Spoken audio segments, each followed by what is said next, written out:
Hey everyone! Ever wondered if your emergency fund is enough? Today we're breaking down how much to save and whether any of it should be invested.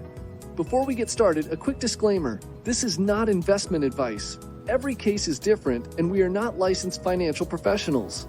An emergency fund is a dedicated pool of money set aside which you'll need to dig up for life's unexpected expenses. Car repairs, medical bills, job loss, or any situation that disrupts your income. Having this financial safety net helps you avoid relying on credit cards, loans, or dipping into long-term investments when unexpected costs arise. But how much should you save? A general rule of thumb is to have 3 to 6 months worth of living expenses tucked away. But how do you figure that out? First, add up your essential monthly expenses: rent, utilities, groceries, transportation, and insurance. Let's say that totals $2,000. Then multiply that by 3 for a bare minimum emergency fund. That's $6,000. Or if you want a bigger safety net, multiply by 6. That's $12,000. However, your emergency fund isn't a one-size-fits-all number. Personal circumstances play a huge role in fine-tuning this number.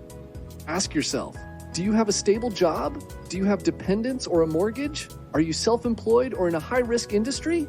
These answers will help you decide if you need more or less of an emergency fund. Where should you keep this money? The key is liquidity.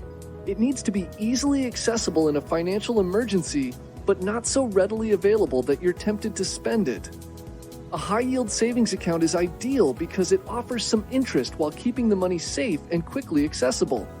Avoid tying up emergency funds in investments that fluctuate in value like stocks or in accounts with withdrawal penalties like CDs or retirement accounts.